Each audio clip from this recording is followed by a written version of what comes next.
Good evening, everyone. Hello, friends, foes, those undeclared. Welcome to Waves of Starlight. Hello. We doing okay tonight? Ready for Quite this. good. Ready for this. Pretty much. It's been now 3 days since the events of Bayleaf. And your forced quarantine within the Isle of the fort at Maladel. In those 3 days, your ship has been finished. Let's put it that way. You are now aboard a vessel that is no longer... Well, it still resembles an amalgam of different woods of different provenance. It has become a bit more slicker, right? As Captain Almond of the Blood Lilies has smoothed things over. Managed to build walls where there should have been, doors where there weren't, cabins to your specifications. The crew did not take too badly that moment of quarantine. While there had been some rumblings, the idea that they were well treated and a good word from Astrea meant that things went fairly smoothly. However, there was very much still a bit of all of a sudden realizing that these druids aren't just the friendly, fuzzy type. Nature for you. You never managed quite to determine quite what were those secretive preparations that they made. But for those 3 days, they worked diligently on your ship with help from your own crew. Gizmo and Emile were integral parts in the design and finishings of the ship. The ship as it stands is functional, but it's still very much a blank slate. While the name Chimera and I don't know, did you keep the 6 other names, for example? Or did you have those erased? Good question. I think just for simplicity's sake and anonymity's sake, the only name Is the Chimera? that's readable at least is the Chimera. So maybe in that front cabin, those inscriptions have been turned onto the inside, right? And you still have the legacy names at the front because it's bad luck to rechristen a ship. I would have argued for that. I think Farron would have argued to preserve them in some way, if it came up and if it came to a vote, certainly. Yeah, the names are probably inside the ship, but on the outside, the only available name, readable name is the Chimera. The last couple of hours before setting sail were pretty much the druidic community under the orders of Tiberius sort of loading in fresh produce as cargo. And the cargo is substantial. We're not talking about 1 or 2 crates. We are talking about a container's worth. And anything from barrels of grain to salted or pickled vegetables to fresh produce. This is enough grub to feed your fairly small crew for maybe a few months.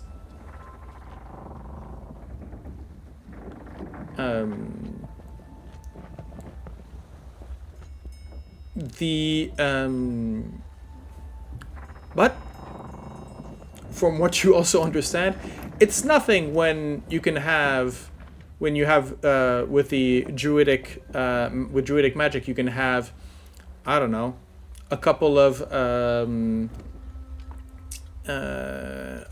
seasons worth of produce in maybe a few weeks. As you left the port, Tiberius jumping up on board. These last couple of days, Tiberius has been fairly social, I'll say, with your crew, and his presence has been quickly accepted.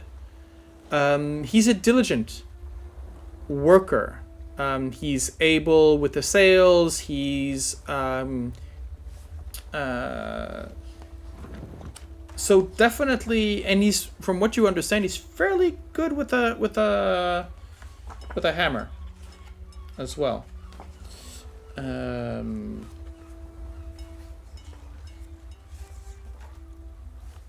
The last, I think the only thing that maybe is of note with regards to that is, as he's the last one to board your vessel, making sure that all the produce has been sort of moved from the docks onto the Chimera. But who would be watching the docks? Anyone? I think Pax would definitely Pax? be. Yeah. Okay. Yeah, I think Astrea, you've been looking at the over navigation and that kind of. Yeah. Pax, you see him. So you see this towering man basically having a conversation with Captain Almond and First Mate Hazel. And the conversation seems to go. There's a sort of a serious look on their face. There's the subject line is. It's something. Yeah, there's something there that maybe there's a vibe there that might be a bit, not necessarily strange, but maybe off-putting, questionable in a way. And I would say, you know what? Roll me an insight, quick. 15? That's a 15. Okay. I would say that handshake looked very final in a way. As you know, I think Almond doesn't just shake the hand, but also there's the left hand going on top, and there's a formality that it might be a bit bizarre.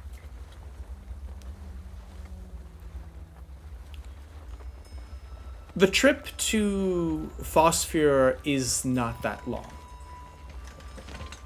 A couple of hours, maybe half a day at most, especially considering the winds and currents around here.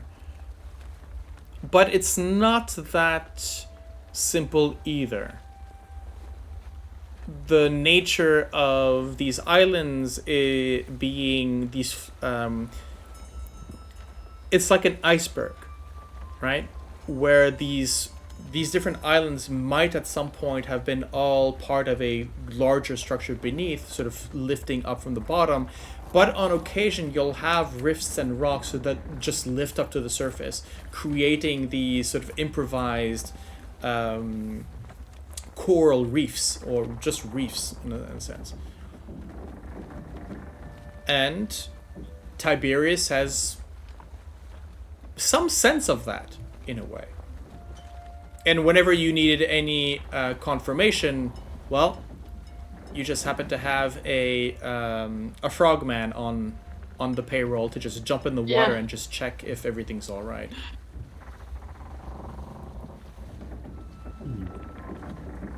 You leave behind the verdant mushroom topped tree of Maladel behind you, and you start looking in the distance to verdant as well, but in a different vibe. While Maladel very much is that verdant but very controlled sort of forest or gardens, clipped in a way, the same controlled the same way you control a bonsai tree. Fosfior feels just on the onset savage.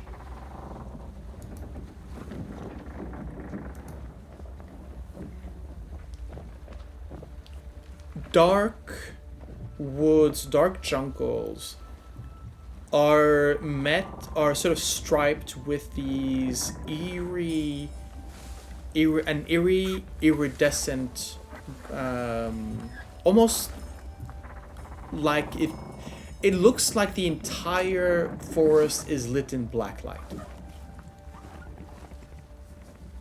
Where you have that bright iridescence coming from underneath here in the on the astral sea, there it seems like the sap is glowing, as if magic were pulled through the roots into the leaves, and so the veins of the leaves shimmer brightly and dying off. As you're looking forward, the wind moving along this brush almost makes a hypnotic pattern of these lights, almost like it almost looked like a cuttlefish's skin at some point, where you'll see patterns across almost like if the entire island itself were breathing in one way or another. Here, you see a couple of ships as well, moving about, smaller skiffs, usually a sloop here and there. You are met with a certain wide berth. But there is one thing I think, Gizmo, you understand as you're looking about, is that every single one of these is armed in some way. Whether with a ballista, a small cannon, or some sort. All of a sudden you're realizing that your ship here, while it has, the armory that is Gizmo, is feeling very naked underneath your feet without a proper cannon or 3 or 10. But in a way, you're a merchant ship. Makes sense. You're given a large enough berth so that your travel to the Fosfior docks is unimpeded.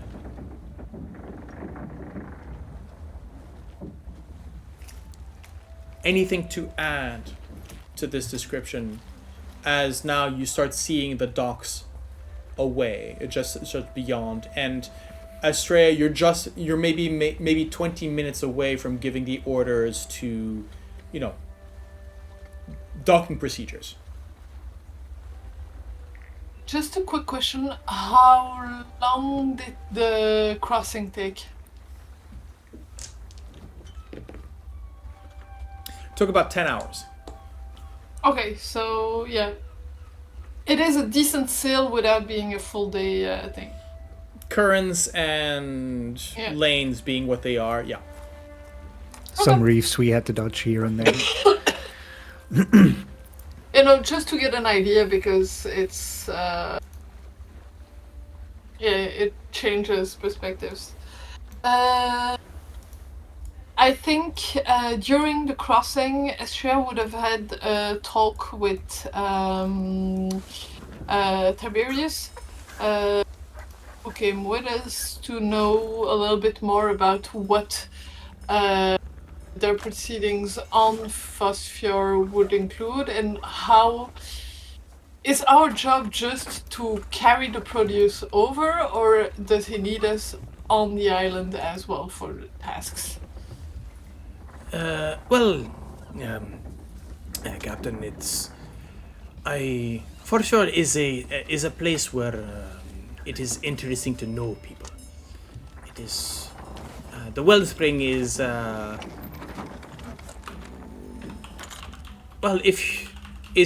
one of the larger settlements in the Isles, with Vesterion and Galdere. If you're looking to if you're looking for supplies, and if you're looking for a crew, then it might be a good stop. Good to know.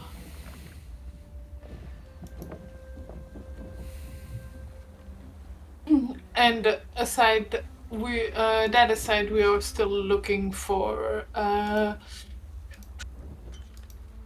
what was his name again? The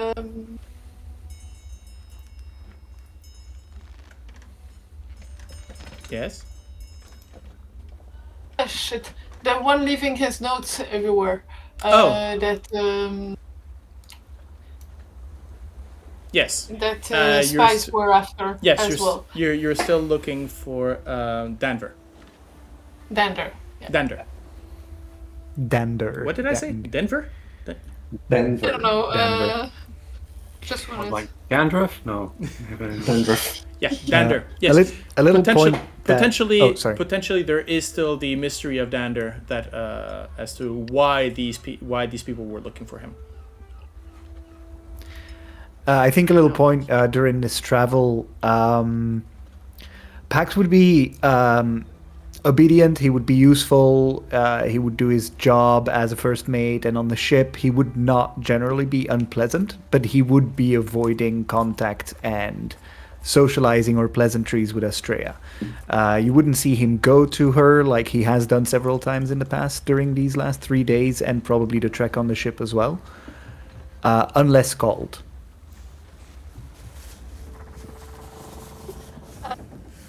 Astrea will certainly notice, but she would also just leave him be and not going to nag him. As long as her orders are listened to and he answers when she needs him, she is not going to go pester him. Yeah, he's for sure remaining useful, and he does follow orders. Absolutely.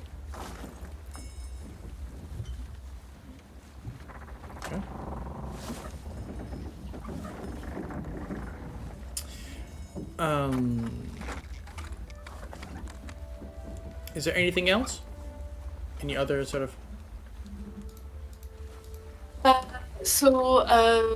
That is certainly something that Astrea is going to mention to the crew. That Fosfior is an island with a larger community, that there will be opportunities for shopping, as well as opportunity for meeting people. She is very open to hear anyone out about new travel companions or new crew members.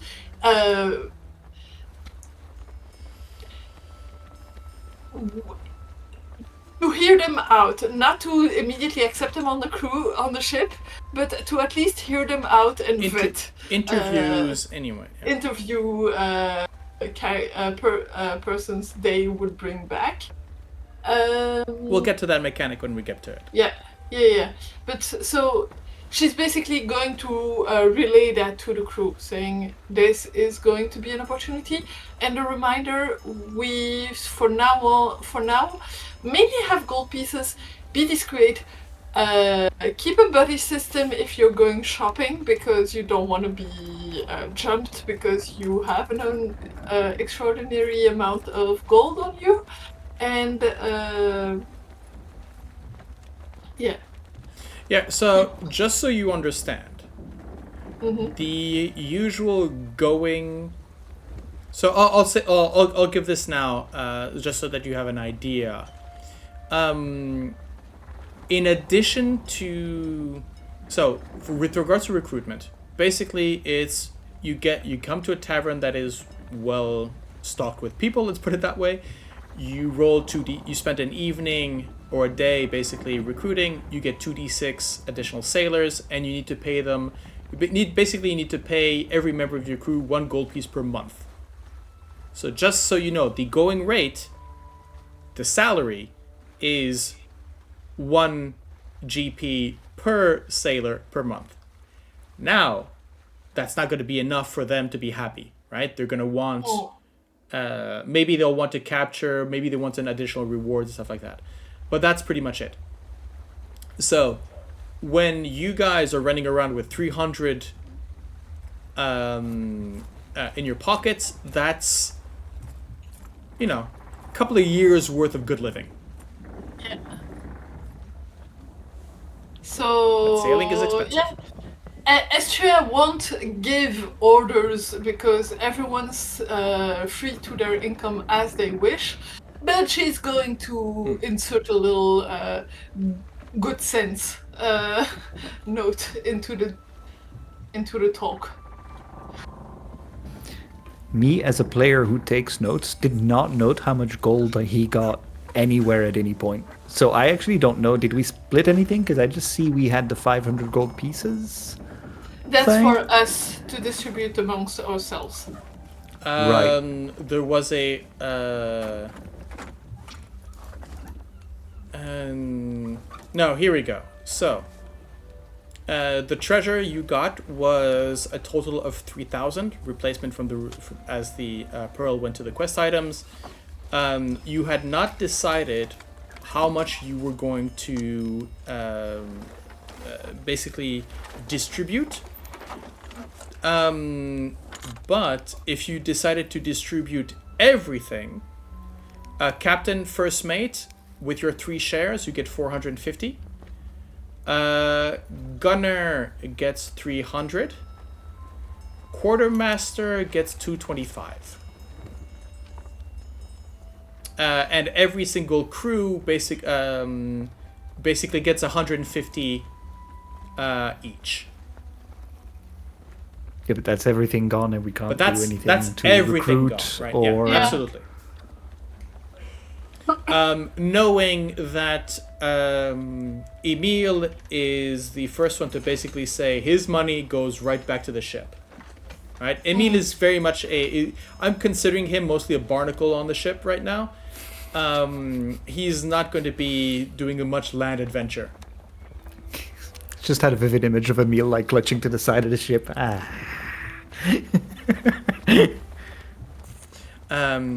you call them in English? Those Barnacles? No, the sharks that do that. Lampreys? Lampreys. No, lampreys are pilot something fish. a bit more. A remora? Remora. Remora, Yeah. Remora. Okay. I don't know fully, but I'm thinking maybe keeping like a king's share of that portion aside for the ship might be a good idea.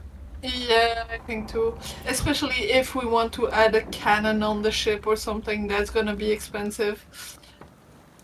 I mean, the idea.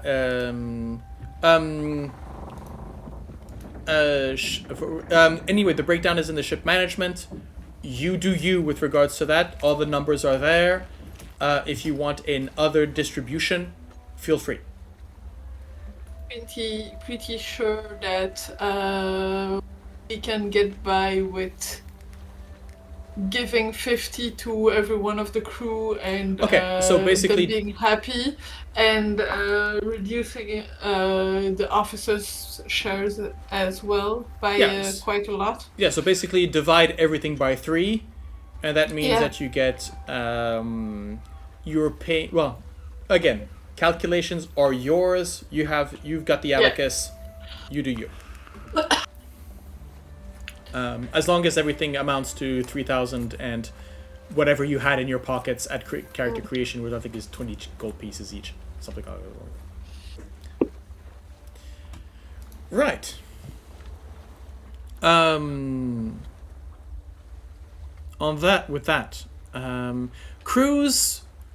The crew was excited, but it also, as you've been cruising to the side, you can just over the starboard is right.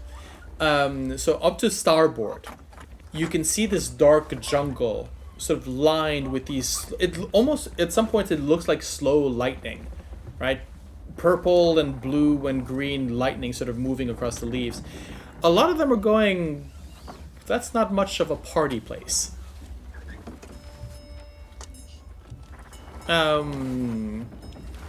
And I think you have a couple of people. You find. I think this would be Farron. I think you're moving up to the deck maybe to get orders or something along the lines, and you come up with there's a conversation between the druid with you and a couple of the members of the crew. And he says, "Oh no! There's the forest. There are no monsters or fauna to be feared. No, absolutely not. The flora, for example, that is something completely different.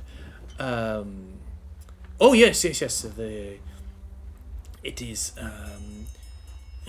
Fosfior is very unique when it comes to, but I am sure that safe passages from the docks to the wellspring have been.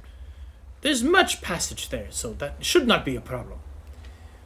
Right. And is there any way to learn what could be a problem then? Because if I'm going to send people over there to get some supplies and they get sidetracked, I want them to know what they're dealing with. I am sure that guides can be recruited at the docks. Right. Reliable guides? Guides. I have not been myself to Fosfior in forever, actually. This is the first time that I've come here, so I'm. But I have heard stories. Dander had many things to say about. He found the flora here fascinating. Yeah, I keep hearing about this fella. Dean, while taking inventory of essentially the ship's resources and the crew's resources, as quartermaster, is there anything that would stand out as particularly urgent in terms of resupply that I would have to that I could investigate on this island? Water. Sure. So you have, for now, I will consider that you have the equivalent of, actually, what would be? Why don't you roll me 2d6. 2d6 coming right up. Actually, roll me 2d4 rather. 2d4. 1, 2, and Send. roll to everyone. So that's a custom roll for a total of 4 plus 4, that's 8. Okay. Cool. So basically what you have is the equivalent 8 grub. So grub is, that's actually quite a lot of food. That's actually a hell of a lot of food. Basically it is, we'll get to the, it's not days, it's lengths of, how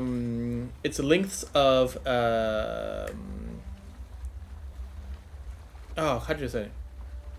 Lengths of travel. So for example, I'm going to move you back to that big expanse map here.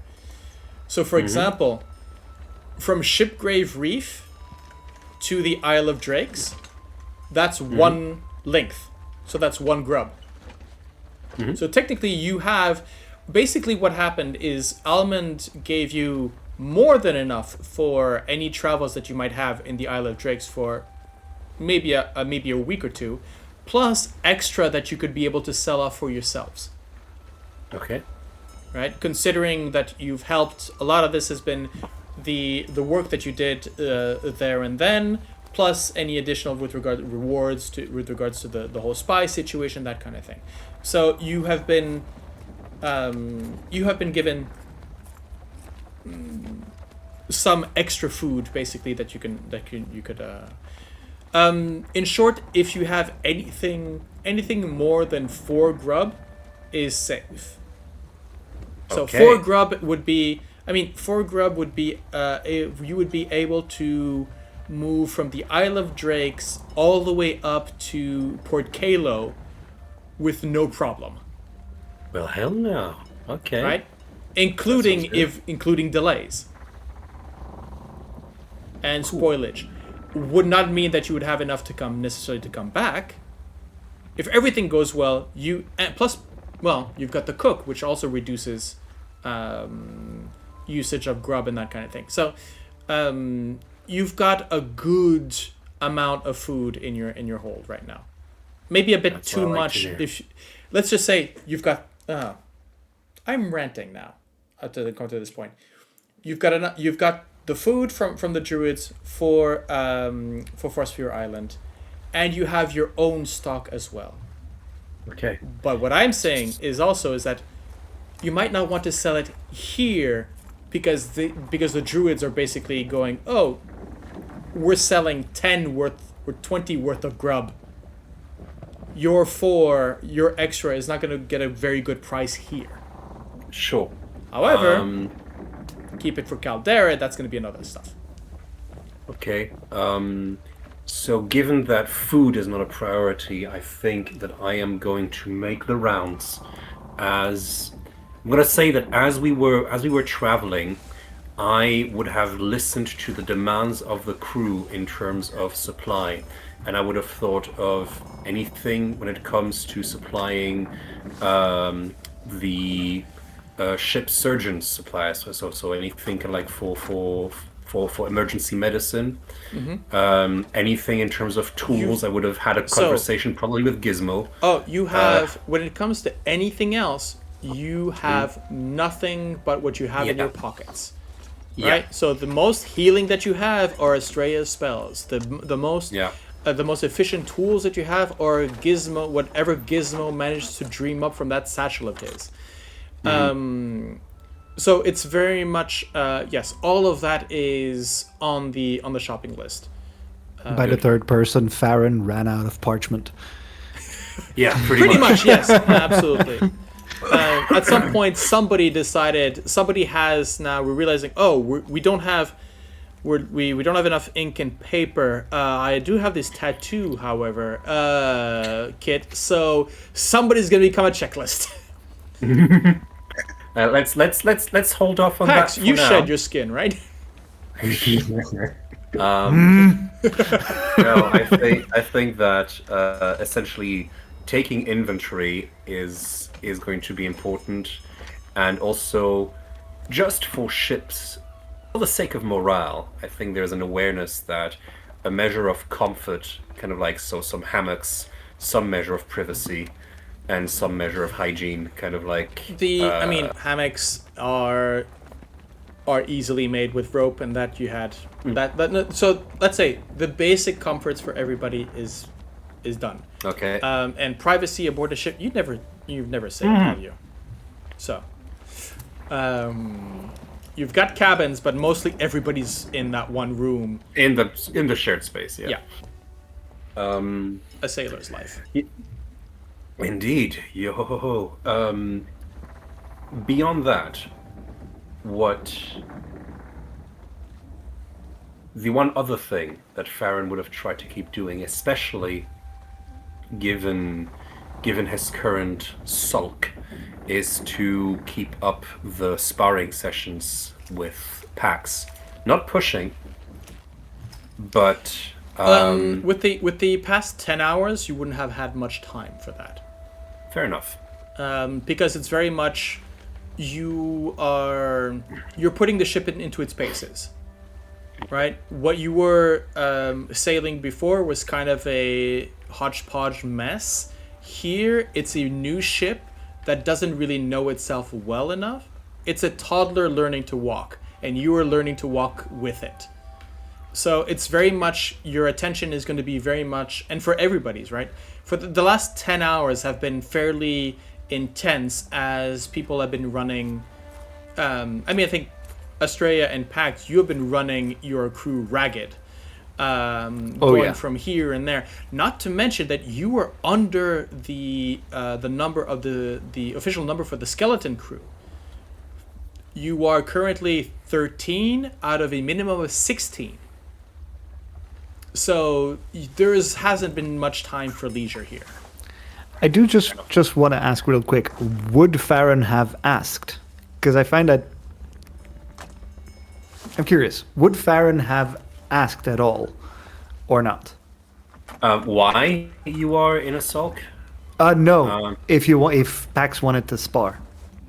Yes, would have, but realized with the time running out probably that it You would was have not very probably been met with whatever rope Pax was pulling at that point, shoved into your hands and said, "Work on your arm strength," before moving to, command Karen to get to the rear mast while he pulls on another rope. sure. Duly noted, and would have done his best to assist with whatever task was on hand, and then returned to his quill and a rapidly running out quantity of parchment.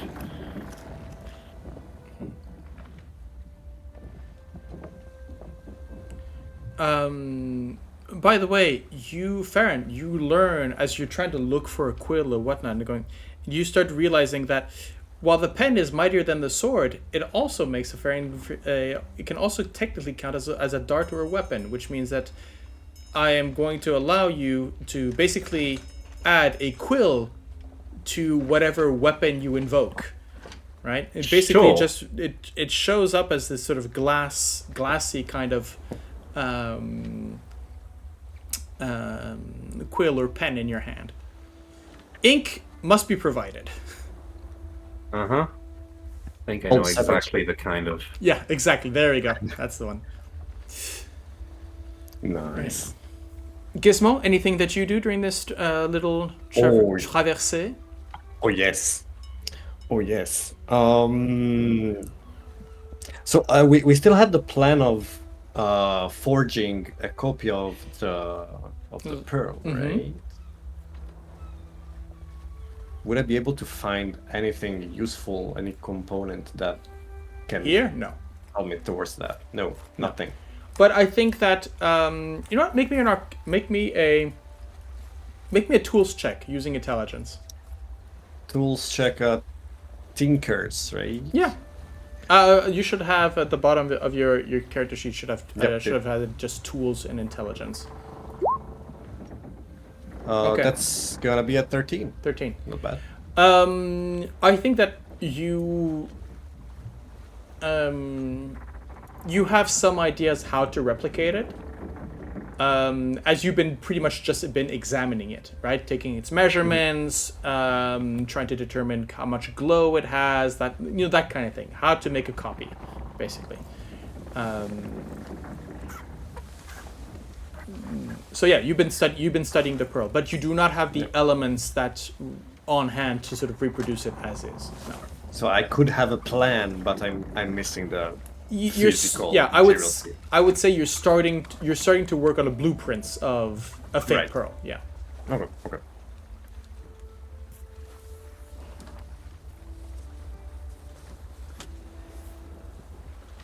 You're muted?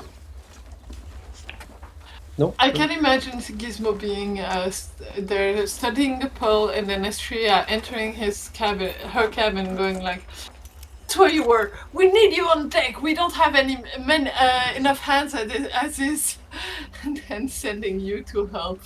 I jump on my feet, almost dropping the pearl, and I'm like, "Sir, and I actually am so not scared, but so taken aback that I almost run out of the room with the pearl with me still. And Astrea would just lift it as you pass by and go, "It's staying here." Sorry. And I ran towards wherever Farron was trying to pull a rope. Right when Pax is telling him to work on his arm strength, and I'm like, "You heard the boss! Go! And I give him another rope. This is not helping. And keeps going to kind of like add to the rigging or whatever the hell that I'm supposed to be fixing. In case it wasn't obvious to everyone else at this point, he's been doing some admin, he's been doing some cooking. He knows surprisingly little about how to help on a ship when it comes to physical matters. He's very keen, though. Oh, any chance Pax gets, he will put Farron to work.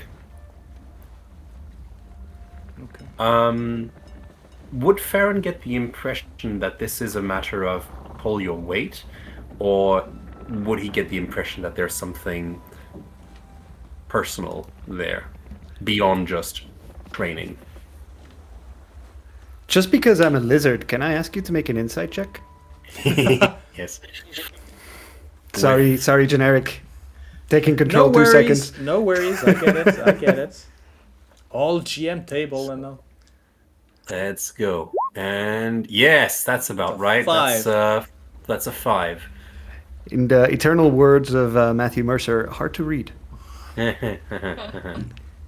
Sure. That's What I will well, say is his tone isn't vastly different to other people that aren't actively doing something at that time. Sure. I would say with that kind of insight, not to overstate Matt's Matt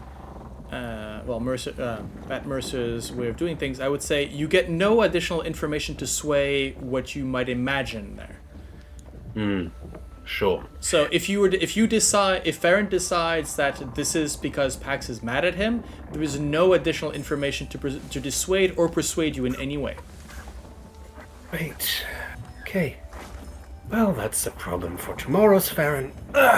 And starts hauling some rope. How I'll get cleaning the bridge. how well are you doing, and how much will at which point does Daikin sort of come up and go, not like that, the other way? You tell me, DM.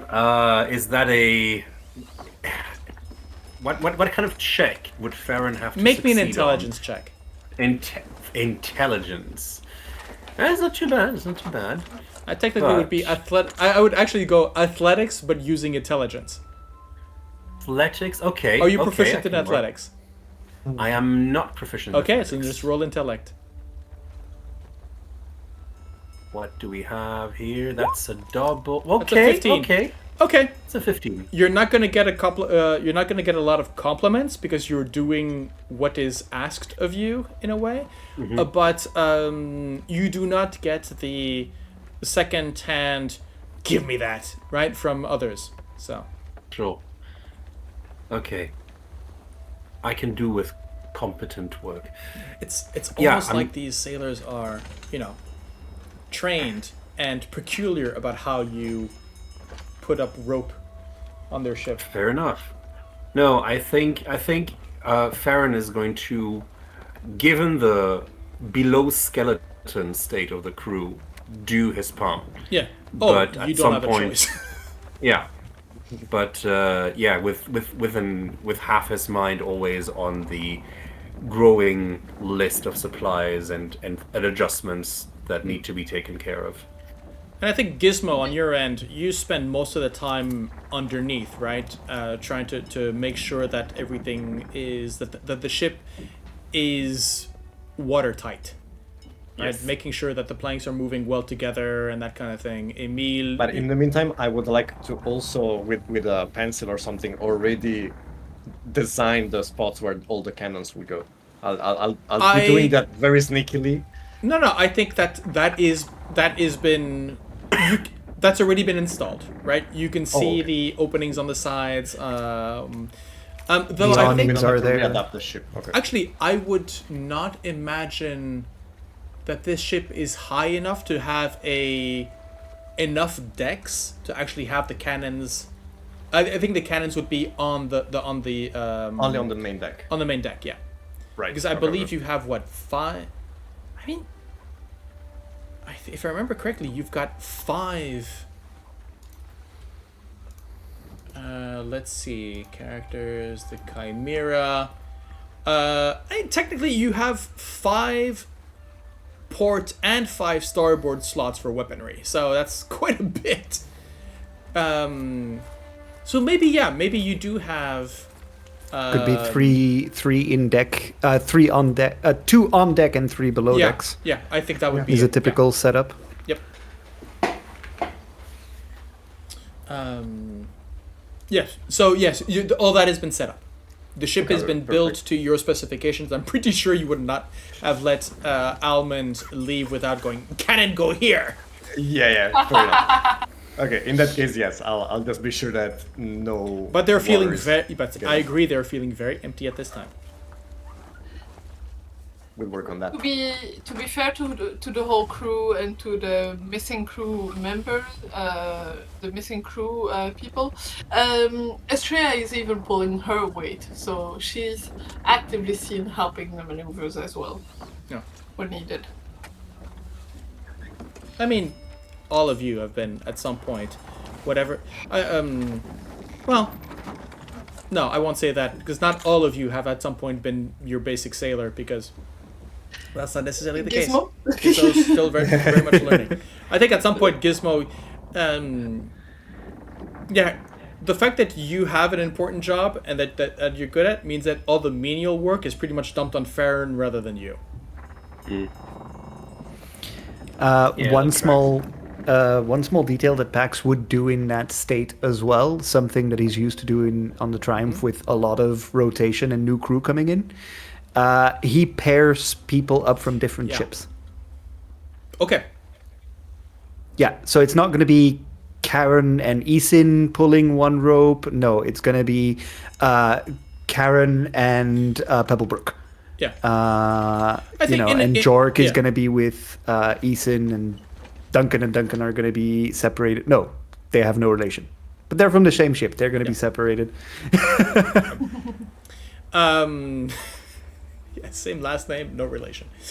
But I think but I guess that would be over the 10 hours, right? You would be shifting. Okay, you there constantly. now, you there, constantly moving them around. To the point where, they get to, it's 10 heavy hours. But yeah. As you move now closer to the island, you start seeing the edges of the forest moving, and sometimes all the way down to the water in sort of like mangrove style. But Tiberius sort of points to you to the small creek, small bay, basically, as you move in. And there, nestled between tall trees and thick undergrowth, lies a beach covered in the white sand characteristic of the Isles, from which wooden docks stretch out onto the sea.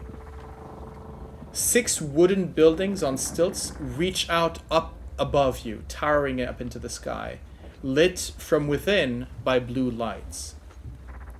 As you move forward, you can see there's movement in those 6 towers, and every single one you have between 1 or 2, well, usually 2 or 3 figures, quite evidently.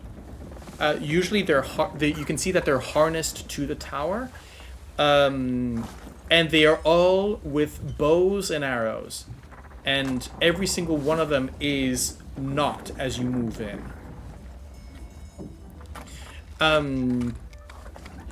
Astrea, as you've got the best eyesight here in this penumbra, a lot of pointed ears, I'll say this, with regards to the archers.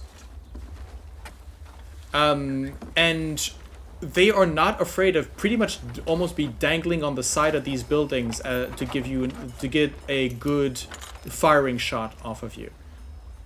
I think, to give an example, they would be just above where your crow's nest would be arrived, just to give you the idea of the height, basically.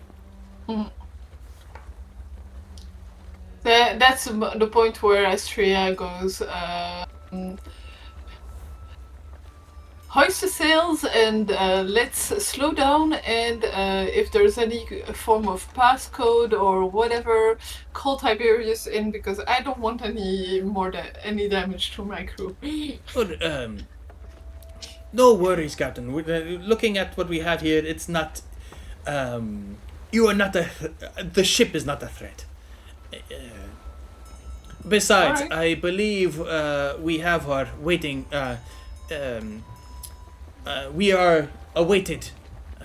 This committee there on the docks.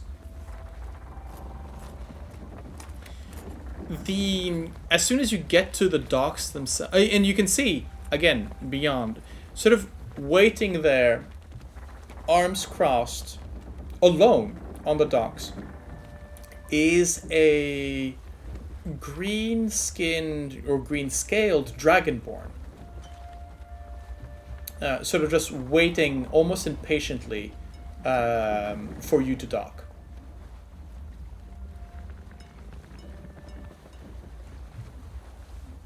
Right, let's dock. Okay. And Fosfior.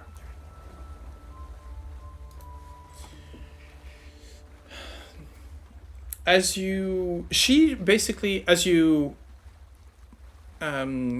tie down onto the docks, tie down the sails. You can see behind you that the archers are still very much in position, just in case. And when I say these 6 towers, you've got 2 towers that you pretty much have 2 of these towers are a bit further down towards the docks. One is pretty much at level, and the other ones are sort of now behind you, sort of standing into sort of halfway into the bay. The idea is right now you are nestled in a kill box, basically, from these archers. Wouldn't do much against, 6 cannons, but there we go.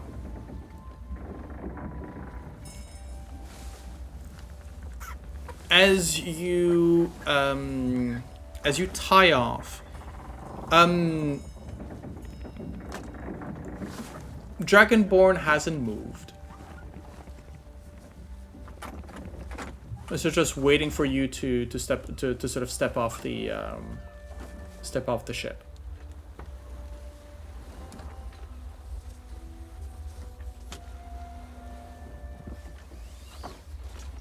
What do you do? I think I'm going to in the middle of everything that's prep to stay anchored for a while, because that is a couple of preps and that takes a certain amount of time on a ship. She's going to give over orders to the different officers, just to make sure that everything's coordinated, because we need sentries on the ship at all times. We need someone or something, and we need to see how Emil is handling it. So we need that part covered. We also need everyone to be able to go on board, on land, and have fun. So she's coordinating, basically making sure that every aspect of the ship is taken care of. And then, while letting everyone give orders, she's going to go with Tiberius onto the on land to greet the person being there.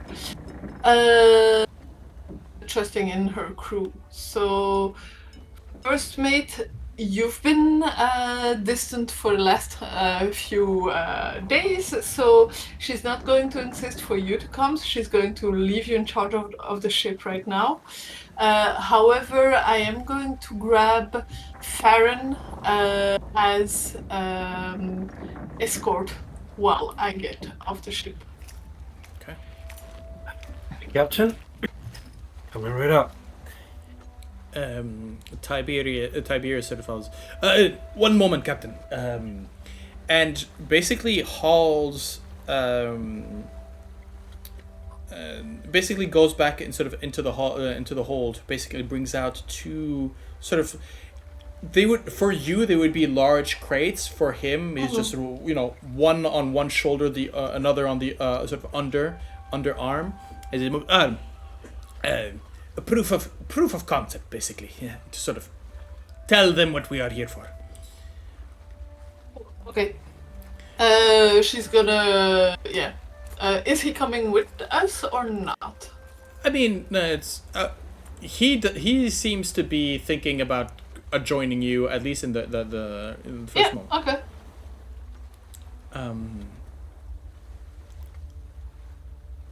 Oh, yes, good idea. Thank you. With your permission, of course, Captain. Good. Okay, that's it. So walking down the three of you now are sort of moving down the plank onto the docks. You can see there's a couple of other boats shored here, but like I said, maybe a couple of sloops, smaller ships. All of them, you can see a couple of banners maybe here and there, but they don't seem to be. They either seem to be fishermen or maybe small transport vessels rather than something the size of yours. Something to be manned with sort of small crews, maybe 10 at the most.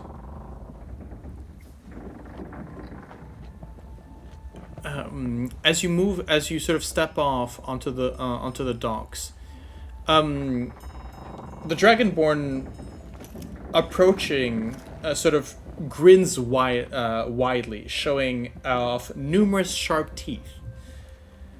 Welcome. I'm Shania, and I'm terribly happy to help you today. And just as much to make your acquaintance. And holding out her arm, I do have a portrait for you. You know. Shania, okay. Green. Super green. The way that it's very clear that she is there. You very much, and I have been waiting here for 10 minutes, and that did not fit my vibe. I was not your very much fitting the. You clearly did not see that I was your priority, rather than that kind of thing. And who might you be then? Nice to make your acquaintance. I am Astrea, captain of the Chimera. We were tasked by Captain Almond from what's the name of the island again? Maladil. By Captain Hazel, Captain Almond of Maladil, to escort Tiberius here with her last shipment. Tiberius sort of takes up. Yes. Foods, sundries, and fresh produce for the town and for the markets. For trade and for water, of course. Shania goes, right. Merchants, then?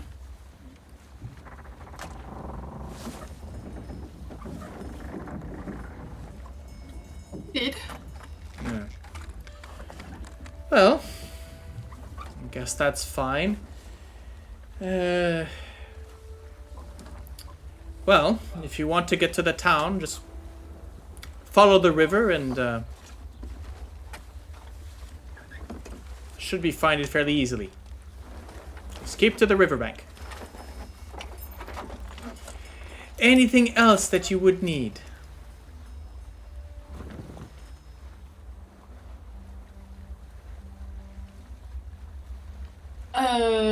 You, I suppose, are the dockmaster?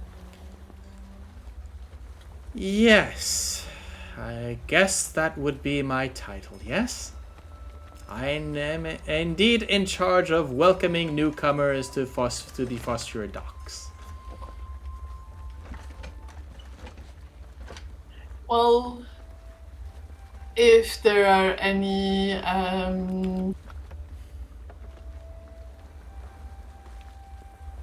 accommodations or any what's the term? I am accommodations? Very, very bad with amenities. Words.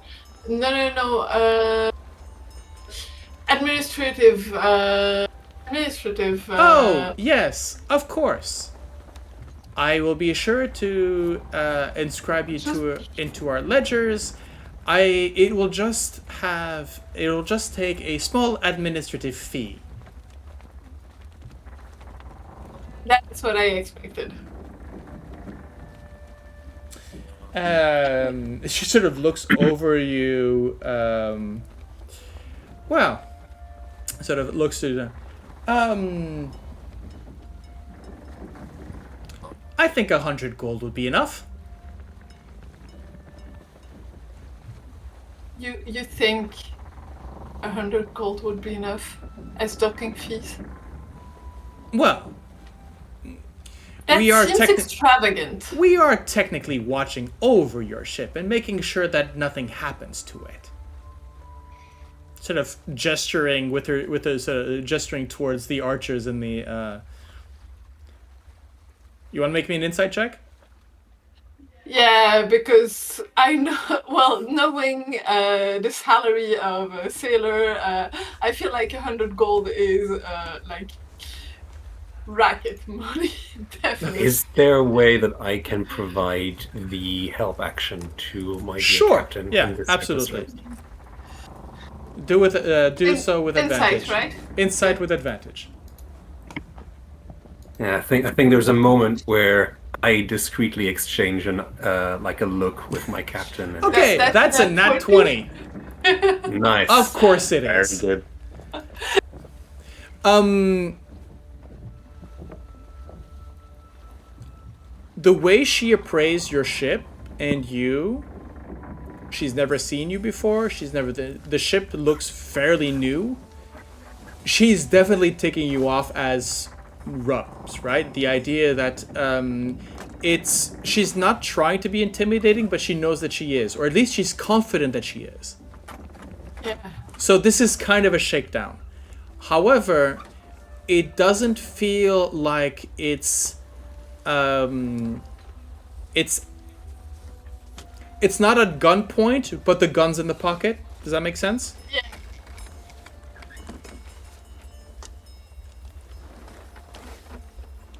Far being of me to call anything you say in doubt, but that kind of money, despite the look of our ship that has just been restored, is really not something I have available as that kind of money is just not available to us. So either we'll have to dock elsewhere and provide food, just discharge the food and leave, or maybe there's a way to... We don't really need our ship watched. We can leave sentries aboard. So... Are you sure that is the exact price you're quoting? Make me a persuasion check. Or intimidation. The way, one way or another. Yeah, persuasion it is. Okay. I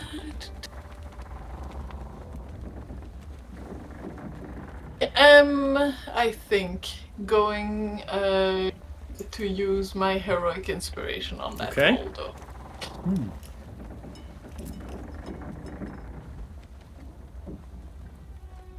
That is a 19. Okay. Nice.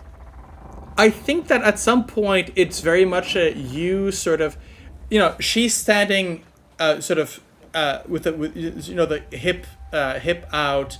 You sort of matching the same energy. It's very much a I know that you know that you know that I know. Yeah. And he goes,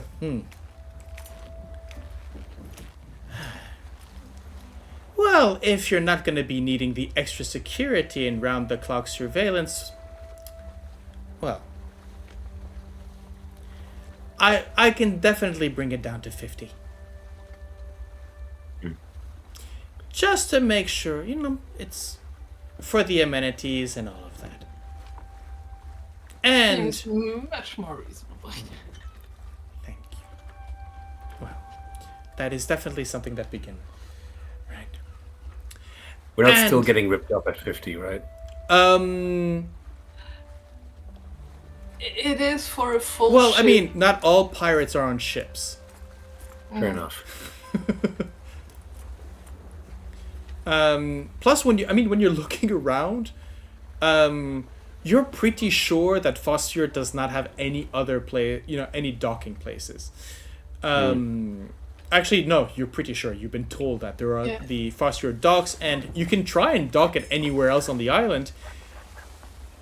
But you're not too sure about the pathways to the wellspring if you have to sort of cross through the jungle here. Sure.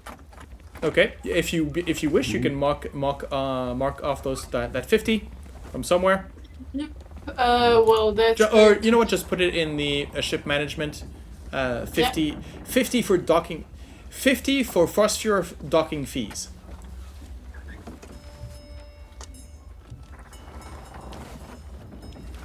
Fosfior.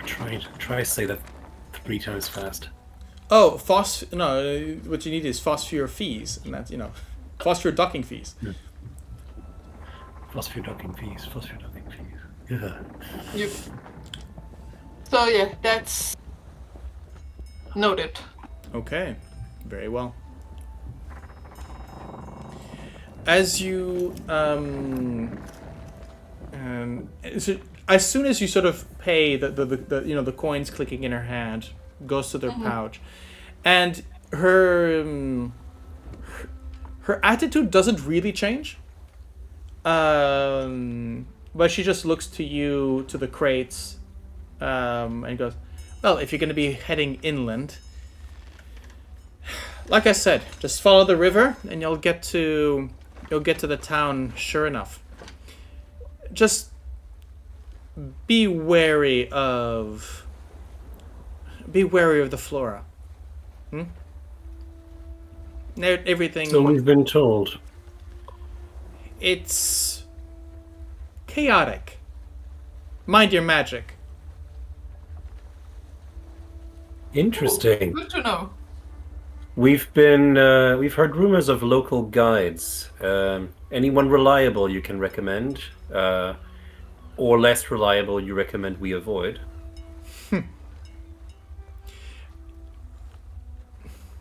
Only guide available is me, and I'm not available.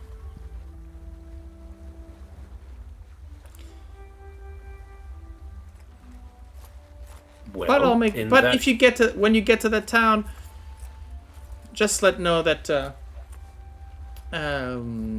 you've got a crew here that needs a pit stop, and we'll send people. I don't have much ways of communicating. Fair all right enough. then. Shall we, Captain?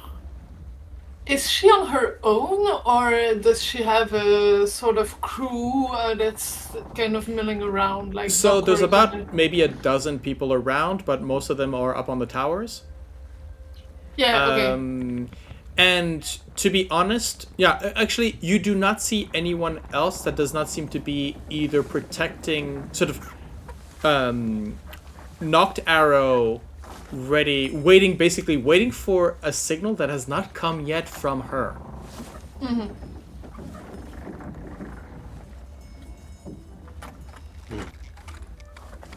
But no, for example, the docks themselves are just that.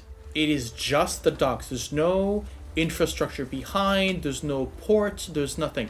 The only thing you can see is these wooden planks, and then going upward, losing itself into the jungle, is a narrow path, sort of sandy path, moving up into the jungle and into the trees. Yeah.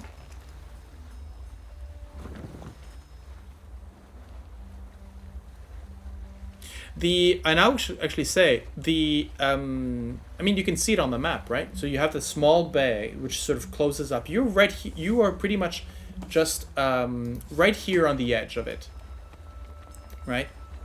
So just here on the docks. But then there's sort of it sort of opens up a little bit. You have a sort of like little creek in there, where already the vegetation has started to sort of grow up onto the sides of the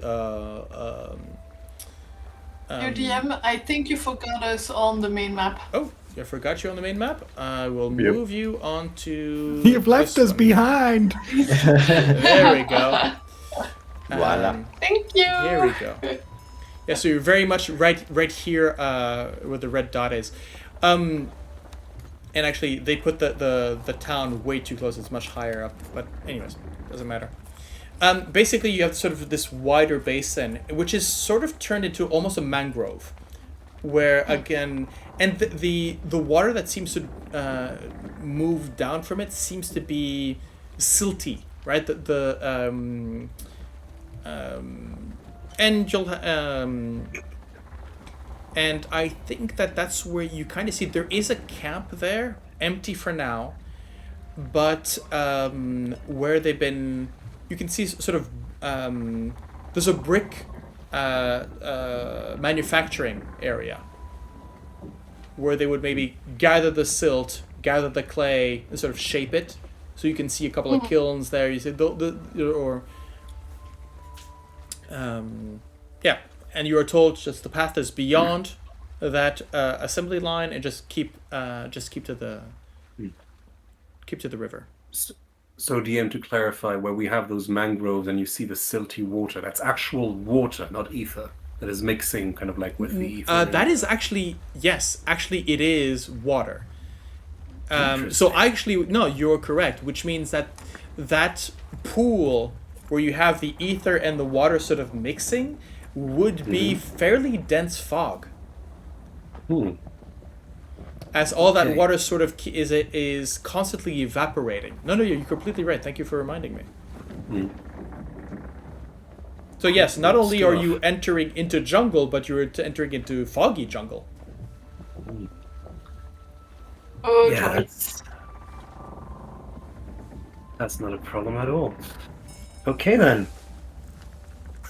And I think, unless my captain would indicate otherwise, that I would just nonchalantly materialize a weapon at my side, not drawn, not in any sort of like threatening move, but just to have something on hand, and accompany her as we move inland. Well, technically we're not going to abandon everyone there and go without telling anyone, because apparently the town is quite a walk away, so I think Astrea is going back on board now that administrative and docking situation has been clarified, and then we'll tell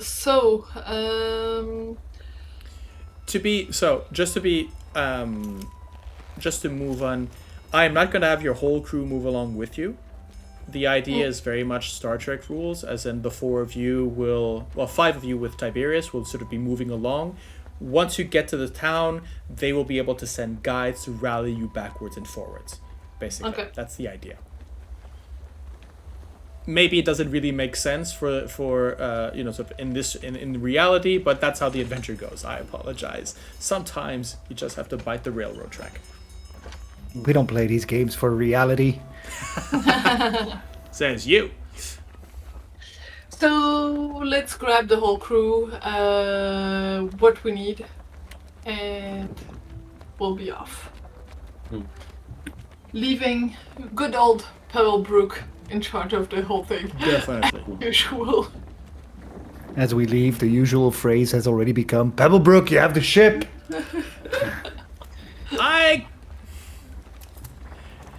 Immediately you hear, no, he's a friend, don't, as you can see that one of the archers got, Meadow! Oh boy. Yeah, Farron grabs his shopping list and some of the cruise funds, tucks them in a satchel, and follows onto the path. Okay.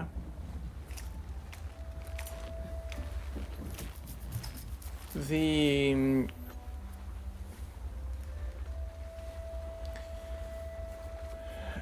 5 of you, Tiberius, still very much with that, so those crates in hand, doesn't seem to be perturbed in any way by the weight of this produce.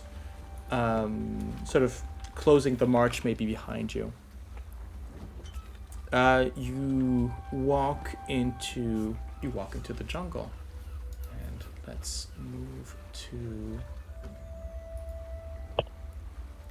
Here we go. There you go.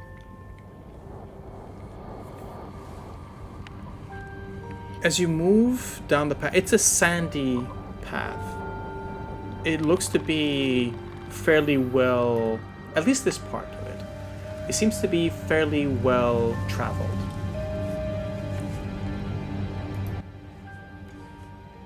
As It's very suspenseful music for something that is well traveled.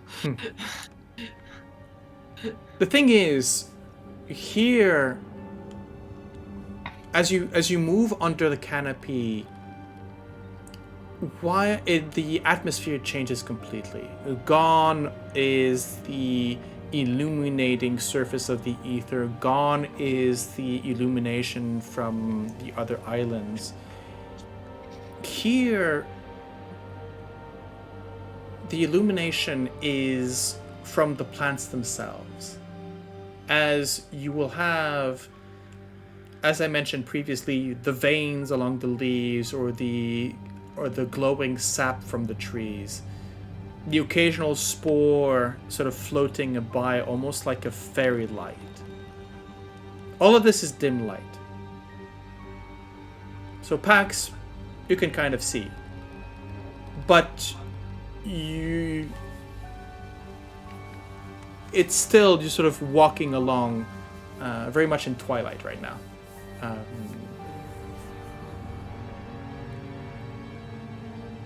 As you follow the path, again, this is not, the first steps are kind of difficult because of this sort of fog, but soon enough you transition into clearer air.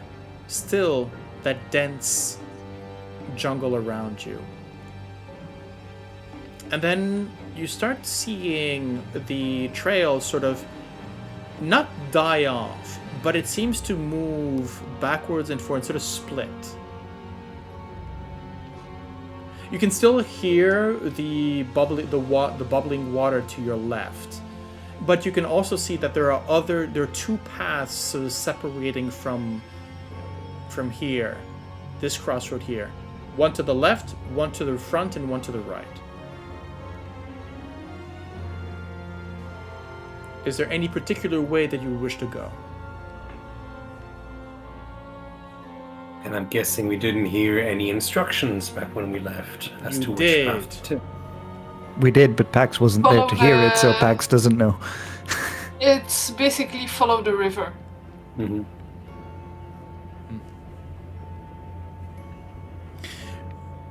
The thing is, the way you start to notice, I think that what you would notice is that Right. the path itself is, you see the path on the right, most likely the most well-traveled of the three options that you have, but there is a tree that has sort of moved itself directly in its path. So these, it's not a tree, more maybe sort of a large fern or something with sort of fronds dipping down, a bulbous base. But it seems to have almost moved itself onto the road, sort of sideways. So you're not exactly sure how much this path is going to take you fully to your destination.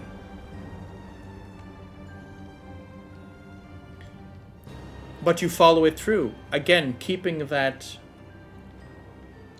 noise of the babbling of the river not too far off to your left. I think that at some point you come to, I won't say an obstacle, but you start seeing from the canopy a heavy curtain of vines sort of move down and sort of blocking your path. And you can see these a bit like mistletoe on larger trees, you have these groupings of vines that you've seen here and there. So, but in this case, it's sort of almost like a literally crossing your path.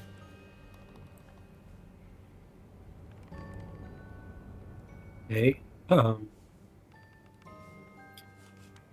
How far away are the first of these kind of like vines and Maybe 10, 30, 10, 20 feet before in front of you. They're pretty much, they start appearing almost immediately after you've stepped out of that foggy area, but as soon as you but maybe 2 minutes later, as you're walking, there is that sort of heavy curtain in front of you.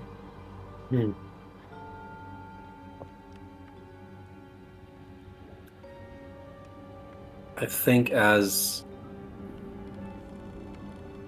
contact with these vines starts to look more and more inevitable, some of the fog is going to start to condense and then crystallize over Farron's skin as, out of an abundance of caution, he casts Armor of Agathis on himself. Okay.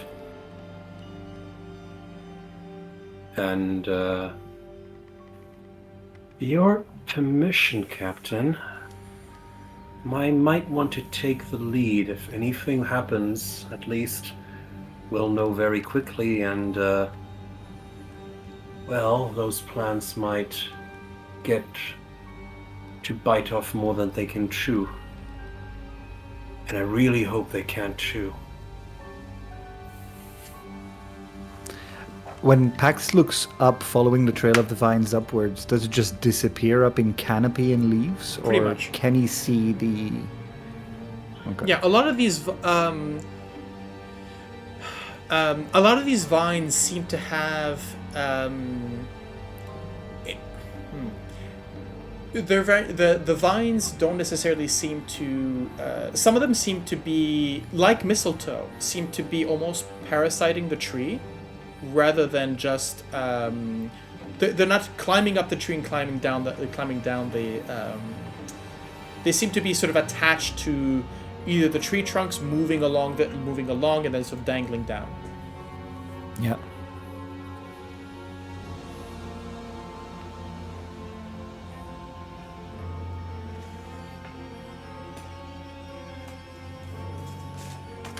What were Dander's notes on anything on plants?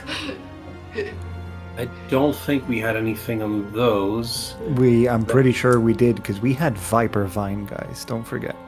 Yep. Let's see. We had Yeah, so we Viper had Vine, Viper Vine, and which said thick drape from the trees on Phosphor Island. Yeah, I see They this get where they get their the name. Purple poison that spills out if you cut them. They are poisonous rather than venomous, and they cannot attack. So unless we if those are Viper Vines, unless we get nervous and start slashing, I think we should be good. Yeah. You want to try to identify them? there's also the Dream Drinker. We had those as well. Ooh, okay. Yeah, but that doesn't fit the descriptions of vines. No. I think bearing those notes in mind, I think Farron is going to, unless I have a somebody plus can two make on basically nature. somebody can make me an either nature or survival check, and I'll give you advantage because you have a druid with you. I'll do survival. Okay. All right, you do that. Oh, Nice. 19 or 19. Double 19s. That's a big one. Double 25. Yeah. From what you can understand, these vines are very much. Yes, these are Viper vines. Sort of those growing, and actually you can see that some of them have been cut either by slashing. Either somebody went through with a machete more or less recently, and you can actually see these almost like so I guess when sap falls, it almost like sort of waxy splotches on the ground where some of the leaves are sort of intermingled or the grass is intermingled, where it would have been cut. Now these are definitely viper vines. Right. All right, so let's not cut them and just get through. We should Blade be good. vanishes from Farron's. Well, technically, you've first had the thing appear at your side, then in your hand. Are you keeping a blade with you at ready or not? Well, I'm keeping it at the ready, but definitely not kind of anywhere where it could cut. Right. No, indeed, you now that you know that you're not to you sort of steadily push through. They're heavy. The vines are heavy. They're fairly thick, almost maybe half an inch thick. They're warm in a way. The same way that that the ether is a bit warmer than it should be. You can kind of feel that same kind of heat going through it. It feels like it feels like a gel pack. Right? It's that kind of heaviness to these vines. Yeah. As you move about. And there's just that slight little shimmer of glow where you touch them as you move them to the side. There's just that lingering, especially Farron. Actually I would say very much Farron. As when you touch them, right? Like I said, you feel that sort of heat as you move them to the side, and the next person behind them, let's say Astrea, you see that his hands almost sort of leave a print, or his touch sort of does that slight glow, and then almost like it's absorbed.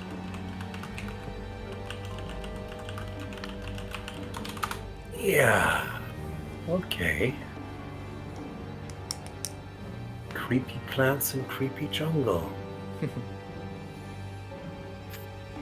Check. I'm keeping an eye, turn around and look at how the rest are faring. Tiberius is still very much that big smile. Gizmo, you can almost walk underneath these particular vines. I don't see what you're talking about.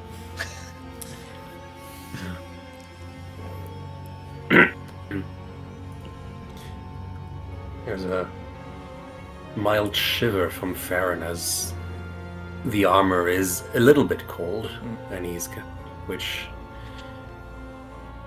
but he keeps it up just in case some other nasties come along.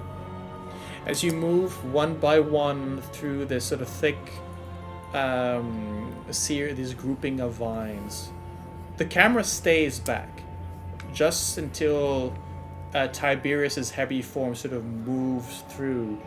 It closes again. The last glow of whatever residual sort of fades back as everything goes back to still. And that's where we're going to take our break. Yeah. Nice. Friends, foes, those in undeclared, we will see you next time for the rest of this jungle trek on Fosfior Island. Destination Fosfior Town. Let's hope we get there. See you there. See you there. See you there.